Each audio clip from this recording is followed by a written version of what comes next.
Hello les amis, j'espère que vous allez bien. Alors après avoir parlé de notre détox alimentation, on va parler de notre détox beauté et bien-être jusqu'au bout des ongles. Donc il va y avoir plusieurs sujets, de A comme anticellulite, crème, ou à T comme textile, les meilleures solutions pour en finir avec les produits toxiques. Donc aujourd'hui, on va parler des cosmétiques. Qu'allez-vous choisir ce soir pour hydrater votre peau avant de vous coucher? Bonne question, hein. Est-ce que ça va être votre élixir de phénoxyéthanol ou votre huile magique au butylhydrosianisole? Et oui, tout ceci existe dans nos produits. Eh bien nous, rien de tout ça, car vous allez apprendre ici à repérer les éléments clés pour ne pas cumuler les tox. Donc la chasse aux parabènes et autres triclosans est ouverte. Donc les parabènes, c'est quoi? Eh bien, ce sont des conservateurs présents dans tous les cosmétiques.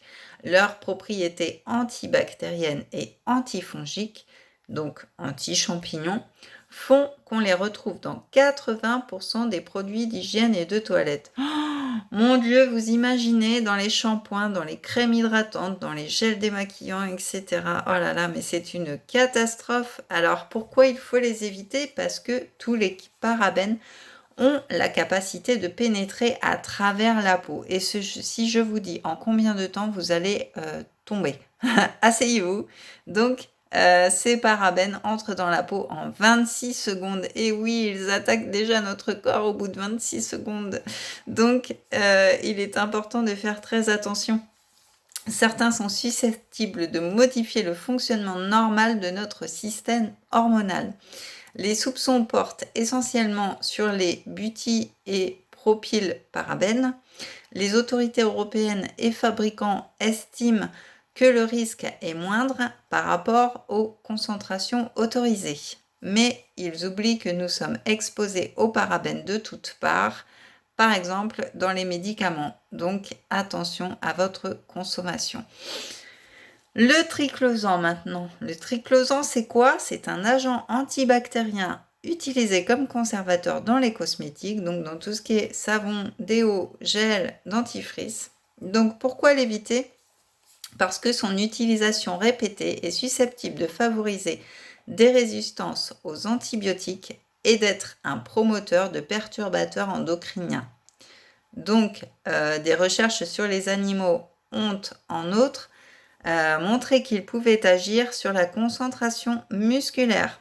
Le triclo est sous la loupe de l'Europe dans l'attente d'une réévaluation. Donc attention à bien lire les notices de vos produits.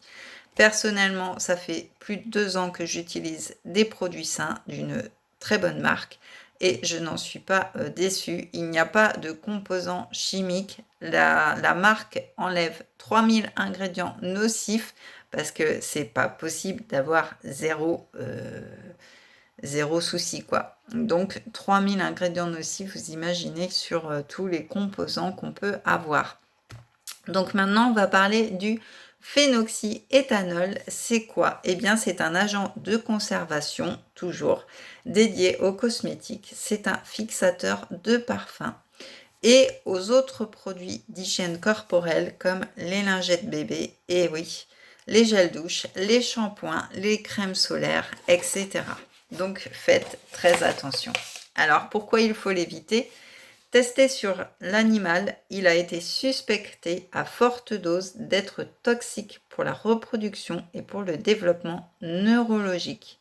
Même prudence compte tenu des expositions cumulées, il est à proscrire dans les produits pour enfants, donc les lingettes pour les fesses par exemple, ainsi que dans tous les cosmétiques pour enfants et femmes enceintes. Donc pareil, dans mes produits sains que j'utilise, on a une crème qui s'appelle la Body Lotion, qui est très très bien pour les fesses de bébé que vous pouvez emmener partout.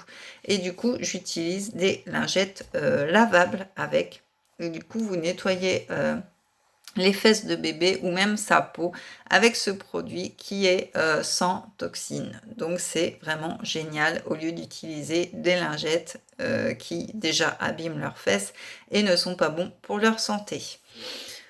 Ensuite, le MIT, c'est quoi? C'est la concentration de méthylisotisolinone. Voilà, je vais y arriver.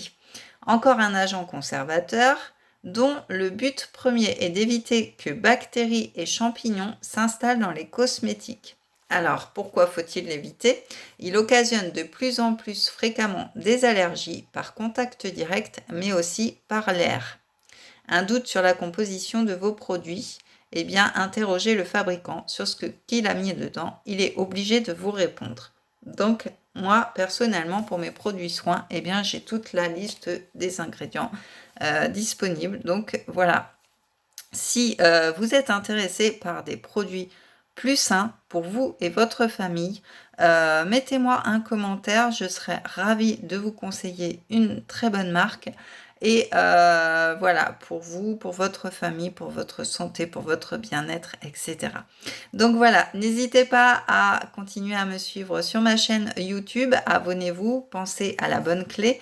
À la petite cloche. Pourquoi je parle de clé, je ne sais pas. Je suis perturbée. C'est les perturbateurs endocriniens. Et du coup, donc, il va y avoir d'autres sujets donc, sur la beauté, sur les soins, etc.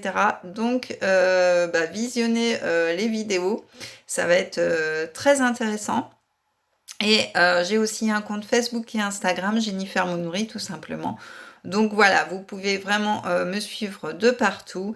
Je vous embrasse bien fort. Je vous dis à très vite pour une nouvelle vidéo. Et je vous fais des gros bisous. Ciao!